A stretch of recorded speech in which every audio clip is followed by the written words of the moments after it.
ઉપરવાસ ઉકાઈમાંથી પાણી છોડાતા ડક્કા ઓવાળાનો કૃત્રિમ તળાવની પરિસ્થિતિ પૂર્ણ તાપીમાં સુરતમાં તાપી નદીનું રૌદ્ર સ્વરૂપ ઉકાઈ ડેમમાંથી પાણી છોડાતા કૃત્રિમ તળાવો ગરકાવ સુરક્ષાની જીવાદોરી સમાન તાપી નદી હાલમાં પોતાના રૌદ્ર સ્વરૂપમાં વહી રહી છે। ઉપરવાસમાં અને ઉકાઈ ડેમના કેચમેન્ટ વિસ્તારમાં થયેલા ભારે વરસાદના કારણે ડેમમાંથી 1,63,000 ક્યુસેક પાણી છોડવામાં આવ્યું છે, જેના પરિણામે તાપી નદીનું જળસ્તરમાં નોંધપાત્ર વધારો છે।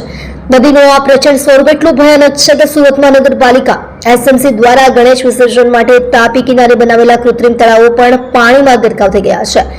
આ પરિસ્થિતિએ તંત્ર અને ગણેશ ભક્તો માટે ચિંતા ઊભી કરી છે, કારણ કે આવતીકાલે જ ગણેશ પ્રતિમાઓનું વિસર્જન થવાનું છે।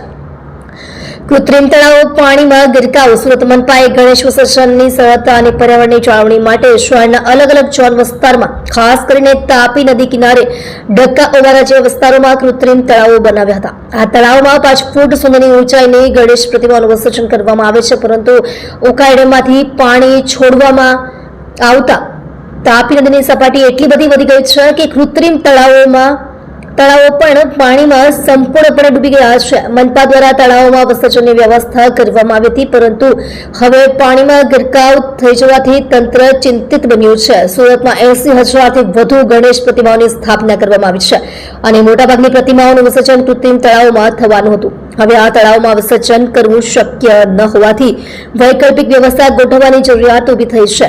ગણેશ વિસર્જનની ચિંતા આજરોજ ગણેશ ચતુર્થીના તહેવારની સમાપ્તિ બાદ ગણેશ પ્રતિમાનું વિસર્જન થવાનું છે। કૃત્રિમ તળાવો ગરકાવ થવાથી મનપા દ્વારા વિસર્જન માટે કયા સ્થળો નક્કી કરવામાં આવશે તે એક મોટો પ્રશ્ન છે।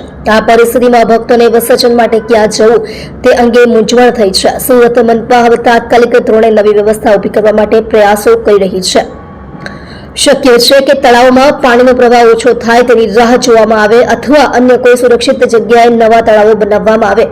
આ ઘટનાએ તાપી નદીના પ્રવાહની અણધારીતા અને કુદરતી આફતો સામે શહેરી આયોજનના પડકારોને પ્રકાશિત કર્યા છે। જોકે તંત્ર દ્વારા પરિસ્થિતિને નિયંત્રિત કરવા અને ગણેશ વિસર્જન શાંતિપૂર્ણ રીતે થાય તે માટે પ્રયાસો કરવામાં આવી રહ્યા છે।